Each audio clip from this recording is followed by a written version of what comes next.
Сайн байцгаана уу? Эцэг их асран хамгаалагч та бүхэндээ хүүхдийнхээ хүсэл мөрөөдлийг дэмждэг хамгийн сайн туслах нь болоход нэмэр болох 5 зөвлөгөөг хүргье.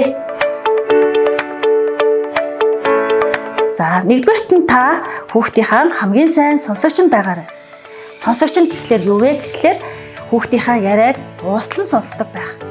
Хүүхдийнхээ яриаг таслахгүйгээр ямар нэгэн зөвлөгөө өгөх гэж яарахгүйгээр тэр хүүхэд маань юу хүсэж мөрөөдөж байна? Юунд дуртай байна?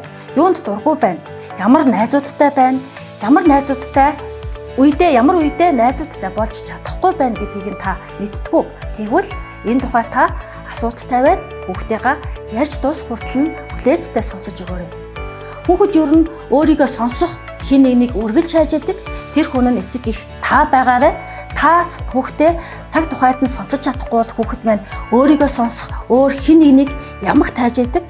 Тэр олсон өөр хэн нэг нь хүүхдэд маань одоо эцэг их та хоёрын хооронд үүр барих уу, хан босхгүй гэдэг нь маш эрсдэлтэй зүйл учраас эцэг их та түрүүний хэлсэн 3 алхмаар яриаг нь таслахгүй дуустал нь сонсно. Зөвлөх гэж яарахгүй байх. Мөн зэмлэж шийтгэх хэрэггүй. Ингээл дуустал нь сонсоход болно. За, хоёрдугаар зүйл нь бол хүүхдээ та хөгжөлтөнд дэмжих хэрэгтэй. Өөрөөр хэлбэл хүүхдээ хөгжүүлэх хэрэгтэй. Хүүхдүүдийн хувьд 3-аас дээш насндаа ямар төрлийн сонирхлууд тэр хүүхдэд илүү байна гэдгийг мэдэгдэж эхэлдэг. Тэгэхээр та хүүхдээ 3 наснаас хойшоогоо олон төрлийн дуулан, дамжаа, сургалтуудад хамруулж хөгжүүлэхэд нь туслаарай. Өөрөөр хэлбэл ингэж олон төрлийн дуулан дамжаанд хамрагдаж байгаад алинд нь илүү сонирхолтой байгаа нь хүүхдэд ажиглагдаж эхэлдэг. Тэгэхээр та аль болох хүүхдээ олон төрлийн дуулан дамжаанд хамруулж дэмжих хэрэгтэй. Энэ нас бол 3 наснаас эхэлдэг шүү. 3-р зүйл бол та хүүхдтэй туслаарай. Хүүхдүүд маань өсвөр насндаа эхлээд ямар нэгэн байдлаар өөрийнх нь сонирхол нь бий болсон байдаг. Сонирхлоороо дамжуулаад эсвэл нийгмийнхаа эрэлтээс шалтгаалаад би ямар мэрэгчлээ хүн байх вэ гэдэг эрэл хайгуул үүсэж эхэлдэг. Энэ үед нь эцэг их асран хамгаалагч та туслаарай. Яаж туслах вэ гэвэл хүүхд маань ямар зүйлд илүү дуртай байна? Ямар зүйлийг хамгийн сайн хийж чадаж байна?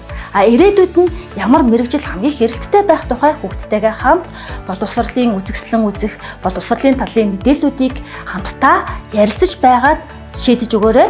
За, мөн дээр нь тухайн хүүхд маань ийм мэрэгчлээ болно гэдгээ сонгочихсон бол тухайн мэрэгчлэрээ амжилттай болон амжилтгүй байсан хүмүүсийг түүхүүдийг уншиж өгөөрэй. Болж игэл тэр хүнтэй уулзаж түүхийг нь бас яриулах нь маш тустай байдаг. Тэгэхээр эцэг их та хүүхдээ сайн хүлээцтэй сонсоод туслах хэрэгтэй. Энэ хүүхэд маань ямар сонирхолтой байна? Миний хүүхэд юуг сайн хийж байна? Энэ хүүхдийн маань ирээдүйд бидний ирээдүй шиг биш учраас ямар мэрэгжил хамгийн хэрэлттэй байж болох бол гэдгийг нь хүүхдтэй сайн ярилцаад мэрэгжлийн хүнтэй уулзахад нь та туслаарай. За, 4-р зүйл бол та хүүхдээ ойлгодог байгаарай. Хүүхдэд нь ямар шийдвэр гаргасан хамгийн ойрын ойлгодог хүн та байхыг хичээх хэрэгтэй.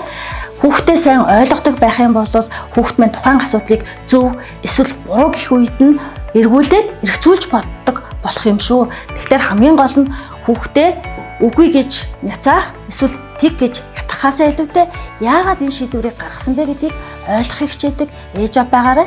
Эргээд энэ талаараа ийм учраас ээж нь дэмжмээргүй байна. Ийм учраас ээж нь наадах чинь бат ноттой дэмжье гэдэг байдлаар хүүхдтэй эргцүүлээд ярилцдаг байгаарай. Ингээд та хүүхдээ ойлгодог ээж аав байгаарай. 5 дахь зүйл бол та хүүхдтэй зориулж боловсролын хуримтлалын даатгалд хамрагдаарай.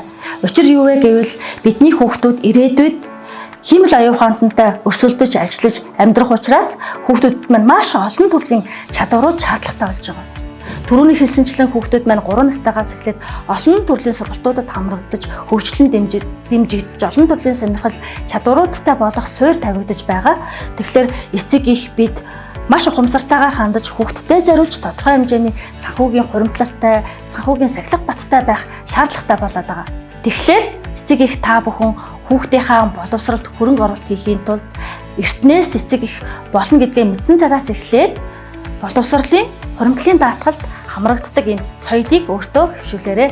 Өнөөдрөөс эхлээд эдгээр 5 алхмыг хэрэгжүүлж хүүхдтэй хүсэл мөрөөдлөө биелүүлэхэд нь хамгийн сайн туслагч нь байгаарай.